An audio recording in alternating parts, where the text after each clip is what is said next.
No soy una persona desconfiada por naturaleza. Me gusta pensar que, cuando amo, confío de verdad. Y durante casi 4 años, creí que estaba viviendo una historia de amor digna de envidia. Matías era atento, detallista, un compañero que parecía hecho a medida para mí. Nos conocimos en una cafetería por accidente literalmente cuando él derramó su café sobre mi laptop. Lo odié durante 2 minutos, y lo amé desde el tercero. Los primeros meses fueron intensos, casi de película. Detalles inesperados, viajes improvisados, llamadas nocturnas solo para decirme que me extrañaba. Me dejé llevar sin frenos, como si hubiera estado esperando toda mi vida por alguien así. A los 8 meses, me mudé a su departamento, un lugar cálido, lleno de luz y con espacio suficiente para que ambos nos sintiéramos cómodos. No hablábamos aún de matrimonio, pero los dos sabíamos que estábamos encaminados hacia eso. La rutina no nos aplastó, al menos no en apariencia. Seguíamos teniendo cenas románticas, risas espontáneas, sexo apasionado. Pero, con el tiempo, noté pequeños cambios que preferí no mirar de cerca. Llegadas más tarde al trabajo, silencios más largos en la cena, el celular siempre en modo no molestar. Cosas que en cualquier otra persona me habrían encendido las alarmas, pero que en Matías decidí ignorar. Porque confiar era amar. No, hasta que un lunes cualquiera, el descuido llegó. Estaba en casa, preparando una presentación del trabajo, cuando escuché vibrar su celular sobre la mesa. Él se había ido hacía apenas 10 minutos, y pensé que tal vez era algo urgente. Matías casi nunca se olvidaba el teléfono, así que me sorprendió. Lo tomé para llamarlo y avisarle, y entonces vi la notificación. Un mensaje de WhatsApp, de alguien guardado como Amor 2. Sentí un golpe seco en el pecho. Amor 2. ¿Cómo se le escapó eso? ¿Por qué ese número? ¿Quién era el Amor 1? Si yo, supuestamente, era la única. El mensaje era claro, directo y rampe. No dejes que tu otra vida te atrape. Te extraño. Ven esta noche, por favor. Necesito sentirte. Me quedé quieta, el teléfono temblando entre mis dedos. La pantalla se apagó, pero el impacto ya estaba hecho. Podría haberlo dejado pasar, fingir que no lo vi, hacerme la estúpida y esperar una explicación. Pero algo en mí se rompió, o quizás, se despertó. Entré a su galería de fotos. Muchas eran nuestras, claro, pero en una carpeta oculta ni siquiera protegida, solo poco visible encontré la verdad cruda, fotos con otra mujer. No solo fotos sexuales, que ya eran una traición suficiente, sino imágenes de viajes, cenas, regalos. Parecían pareja, una relación paralela, no una aventura, una vida, otra vida. La sangre se me fue a los pies. Respiré profundo, luchando contra las náuseas. Tenía que saber más. No podía enfrentar a Matías sin pruebas completas. Así que decidí convertirme en una detective improvisada. Empecé con los detalles, las fechas de las fotos, los lugares que reconocía, los mensajes que pude leer antes de que desaparecieran de la pantalla. Todo apuntaba a una relación que llevaba, al menos, un año. Un año compartiéndome con otra. Un año de mentiras, de dobles agendas, de palabras vacías. Me pregunté cómo no lo había notado. Me sentí tonta, ingenua, furiosa, pero sobre todo, herida, no por el engaño en sí, sino por la forma en que lo disfrazó todo de perfección. ¿Quién era esa mujer? ¿Sabía de mí? ¿O también era una víctima? Esa noche, Matías volvió como siempre, me abrazó, me besó la frente y me dijo, hoy solo quiero estar contigo. Estoy agotado. Tuve que morderme la lengua para no gritarle en la cara. En lugar de eso, le preparé la cena, me senté frente a él, y lo miré como si todo siguiera igual. ¿Por qué necesitaba saber más? Necesitaba destruir esa fachada con pruebas, con verdad, no solo con ira. Y esa fue la noche en que tomé una decisión, iba a seguir el juego. Iba a fingir que no sabía nada, pero solo por ahora. Porque el final, Matías, lo ibas a escribir conmigo, aunque no te dieras cuenta. Durante los días que siguieron, cada palabra que salía de la boca de Matías me parecía un veneno disfrazado de miel. Sonreía, me abrazaba, me hablaba de planes a futuro como si no cargara con una doble vida sobre sus hombros. Yo, en cambio, me había convertido en una experta en la simulación. Reía cuando debía, respondía cuando se esperaba de mí, y lo besaba solo lo suficiente para no levantar sospechas. En el fondo, lo observaba con una atención quirúrgica. Cada gesto, cada pausa, cada salgo un rato, era una pista. No sabía cuánto tiempo podría mantener ese papel sin quebrarme, pero una parte de mí lo necesitaba, quería que le doliera. No bastaba con descubrirlo, quería que sintiera el filo de su traición en carne propia. Empecé a revisar todo. Su laptop, que usaba con menos cuidado del que imaginaba. su historial de ubicaciones en Google Maps, incluso sus boletas de tarjeta de crédito.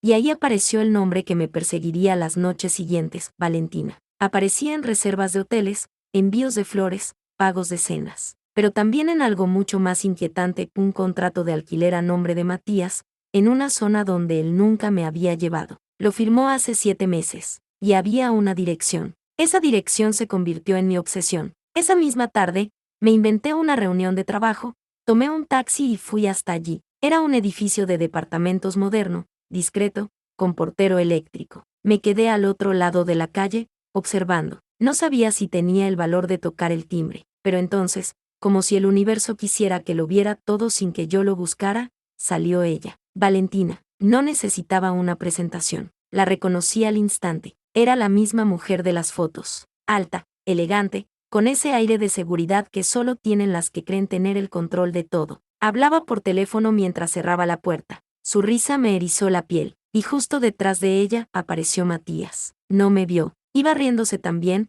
con esa sonrisa que solía ser solo mía. La abrazó por detrás y le dio un beso en el cuello. Casi me caigo al suelo. No sabía si llorar, gritar o correr hacia ellos. Pero no hice nada. Me quedé paralizada mientras se alejaban caminando como una pareja cualquiera. Como nosotros. Como lo que creía que éramos. Esa noche, él volvió tarde y con una excusa mediocre sobre una cena de trabajo que se alargó. Lo observé en silencio mientras se quitaba los zapatos y me pedía disculpas por el horario. Le dije que no importaba, que lo entendía, que lo amaba. Mentir duele, pero saber la verdad y tener que fingir que no la sabes, duele el triple. Al día siguiente, cuando salió para el trabajo, fui al departamento de Valentina. Esperé a que ella se fuera y logré entrar al edificio fingiendo que iba a visitar a una amiga. Toqué la puerta. Nadie abrió. Probé el picaporte. Cerrado. No sabía bien qué esperaba encontrar ahí, pero lo que hice fue bajar a la administración y fingir que me había olvidado el nombre del propietario. El recepcionista,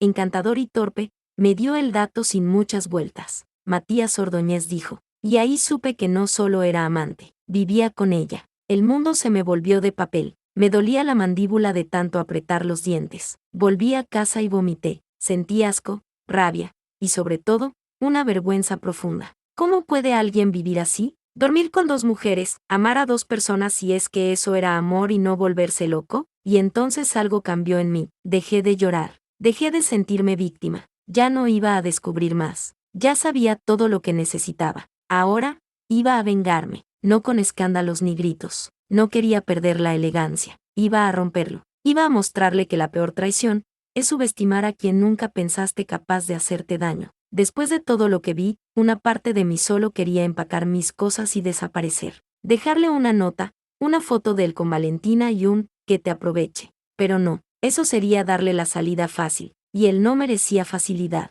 Merecía sentir cómo se desmorona su imperio de mentiras, paso a paso, como se cae un castillo de cartas. Así que empecé a planear. Sabía que si reaccionaba con furia, él me convertiría en la loca de la historia, en la exagerada, en la posesiva. Pero si me quedaba en silencio, si lo dejaba hablar, si lo enfrentaba con pruebas irrefutables, lo único que podría hacer era temblar. Me armé de un pequeño arsenal, capturas de pantalla, copias de correos electrónicos, movimientos bancarios, y hasta una foto de él entrando al edificio de Valentina que tomé con el zoom de mi celular. Nada ilegal, pero todo demoledor. Y mientras tanto, en casa seguí siendo la pareja perfecta. Estás más tranquila últimamente, me dijo un viernes, mientras cocinaba pasta. Creo que estoy aprendiendo a soltar el estrés, le respondí, sonriendo con los labios, pero no con los ojos. Me encanta verte así, relajada, hipócrita, mentiroso. Te vi con ella, sé dónde vive, sé cómo le hablas. Sé que me mentís mientras me mirás a los ojos, pero también sabía que no era la única. Y eso fue lo que más me enfureció. En una de mis investigaciones nocturnas, encontré un patrón. Matías no solo vivía conmigo y con Valentina. Tenía movimientos bancarios en otra ciudad, donde decía que viajaba por trabajo cada 2 semanas. Siempre pensé que eran convenciones o reuniones, pero ahora ya nada era lo que parecía. Así que empecé a buscar, y lo encontré. Aparecía en una foto de una cuenta de Instagram pública, abrazando a otra mujer, en Mendoza. Un perfil lleno de flores, poemas cursis y frases de amor con iniciales. Ella ponía, te extraño, M, volvé pronto. No era solo otra relación, era una red, un teatro armado con maestría. ¿Con cuántas jugaba el mismo juego? La indignación me quemaba por dentro, pero tenía que mantener la máscara. Así que usé cada minuto a mi favor. Me puse aún más dulce, más atenta. Lo noté confundido. Me abrazaba más. Me buscaba con más frecuencia en la cama. Culpable. Ya no podía mirarme como antes. Algo en él había empezado a fallar, hasta que finalmente cometió el error definitivo. Un día, mientras salía de bañarse, dejó el celular sobre la cama y me pidió que atendiera si sonaba. Lo hizo. Era Valentina. Videollamada. Me paralicé por un segundo, pero contesté, sin cámara. Hola, mi amor, dijo ella, con voz suave. No puede hablar ahora, dije, lo más tranquila que pude. Silencio. Solo escuché su respiración al otro lado.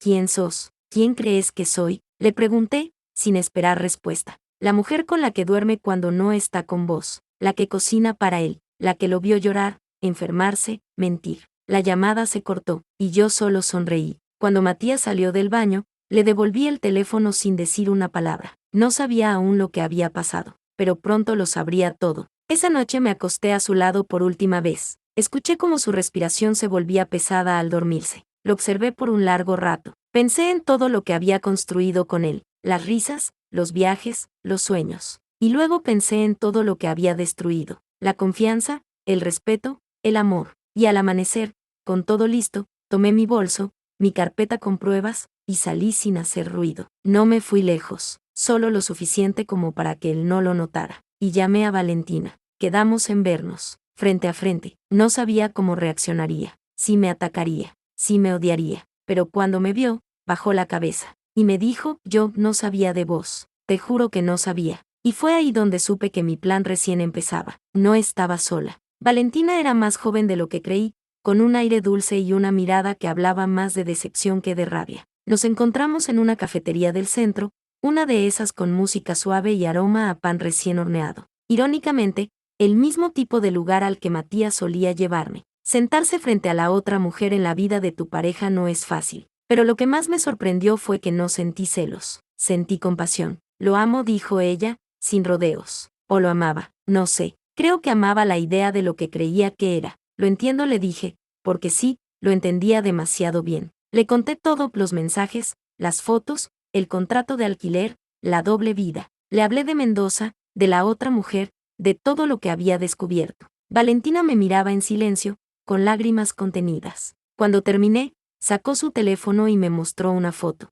Era Matías, abrazado a ella en la cocina del departamento que compartían. ¿Sabes cuándo fue esto?, me preguntó. No, 1 hora antes de que me mandara este mensaje, y me mostró la pantalla. Era Matías escribiéndome, no puedo esperar a volver a casa. Pensar en vos es lo único que me salva del día. El cinismo era nauseabundo. Decidimos no confrontarlo todavía. Había algo que nos unía, el deseo de que no se saliera con la suya. Ella ya había escuchado rumores de otra M en Mendoza, pero nunca tuvo pruebas. Hasta que yo se las di. Me pasó el nombre de la chica, Mariana Suárez. Y juntas empezamos a armar el rompecabezas. Contactarla fue más difícil. Su perfil de Instagram era privado, y su número no aparecía en ningún lado. Pero Valentina tenía un plan. Usó una cuenta falsa, una especie de señuelo, para hacerla hablar. Tardó un par de días, pero Mariana mordió el anzuelo. Empezaron a chatear. Le mandó fotos, mensajes de amor, incluso un video de Matías cocinando en su departamento en Mendoza. Sí, tenía otro departamento allá, y otra historia, otra vida. Todo lo que habíamos descubierto era innegable. Lo tenía todo bien armado, 3 vidas,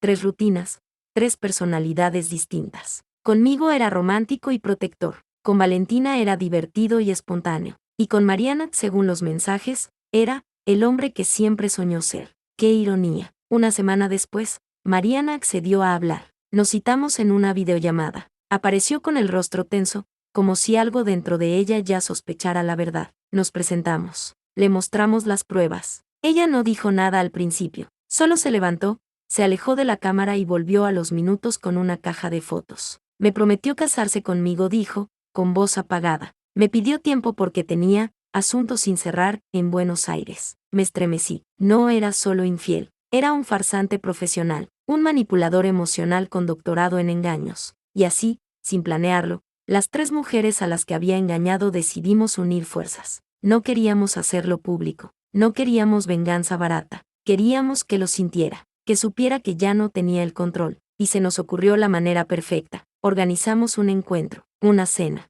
Le dije a Matías que quería sorprenderlo, que iba a preparar una noche especial solo para los dos. Él aceptó encantado, como si todo marchara de maravilla. Pero esa noche, cuando entró a casa, no solo me encontró a mí. Valentina y Mariana estaban sentadas en el sofá. Las tres lo miramos en silencio. Él se quedó paralizado. No dijo ni una palabra al principio. Solo movía los ojos de una a otra, buscando una explicación que no existía. ¿Te sentís especial?, pregunté, con una sonrisa que me dolía en el alma. ¿Qué hacen acá?, balbuceó. La pregunta es, ¿qué haces vos acá, Matías?, le respondió Mariana. ¿No te confundiste de casa? Lo dejamos hablar. Se enredó, mintió, negó, luego lloró, imploró perdón, dijo que estaba confundido, que nos amaba a las tres, que no supo cómo detenerse. Pero ya era tarde, había perdido todo, y lo mejor, era que aún no sabía lo que vendría después. Matías no paraba de llorar. Su voz temblaba, su cuerpo también. Supongo que nunca imaginó que su teatro perfecto se derrumbaría en una sola noche. Frente a sus tres mentiras vivientes, ya no era el hombre encantador que sabía fingir amor, era solo un tipo patético, desarmado, reducido a cenizas. Nosotras lo observábamos sin decir palabra. Valentina tenía los brazos cruzados, conteniendo la furia. Mariana apretaba los dientes. Yo ya no sentía nada. Lo había amado tanto que me dolía admitir que, en ese momento, lo único que me inspiraba era vacío. ¿Cómo pudiste?, preguntó Mariana. ¿Te das cuenta del daño que hiciste? No era mi intención, murmuró Matías. Yo solo no quería perderlas. Y por eso nos tuviste a todas al mismo tiempo, saltó Valentina. Nos engañaste porque nos amabas. Él no respondió. Sabía que cualquier palabra sería una sohugue más al cuello. Entonces saqué mi teléfono y proyecté en la televisión del living todos los archivos que había recopilado. Fotos, mensajes, pagos, reservas, registros de ubicación. Lo mostré todo. El silencio se volvió más incómodo que un grito. Esto es lo que os dije, y quiero que lo veas. Quiero que lo entiendas. Me equivoqué. Yo no sabía cómo parar, gimió, llevándose las manos a la cabeza. Y yo no sabía que compartía mi cama con un cobarde, le respondí. Pero eso cambió. Le entregué un sobre. Adentro estaban las copias de todo lo que había recolectado. Pruebas que podían hundirlo. No era una amenaza. Era un recordatorio. Ya no tenía poder. Te vas, le dije, con voz firme. Esta noche. De mi casa, de mi vida. Todo se acabó. Por favor, suplicó. No me dejes solo. No me destruyas. Vos te destruiste solo, Matías. Solo te estoy dando el cierre que mereces. Se levantó. Nadie lo acompañó a la puerta. Solo lo vimos salir, derrotado. No dijo adiós. En los días que siguieron, la historia se corrió como un incendio. Mariana lo expuso en su entorno, y aunque no lo hicimos público en redes, bastó con que su círculo más cercano supiera la verdad.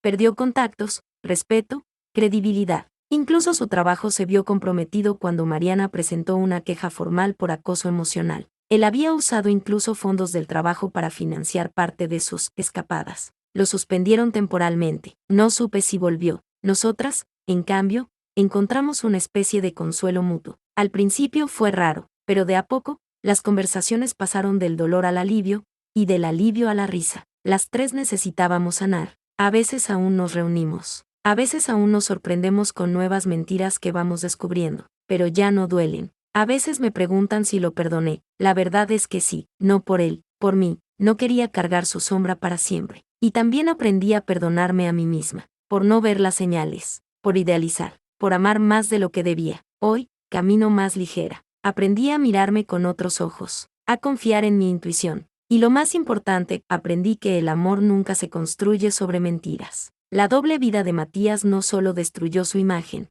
me devolvió a mí misma. Y aunque fue una herida profunda, también fue la lección más poderosa que me dio la vida. Nunca más me volveré a perder en alguien que no sepa lo que vale tenerme. Y eso no me lo va a poder quitar jamás.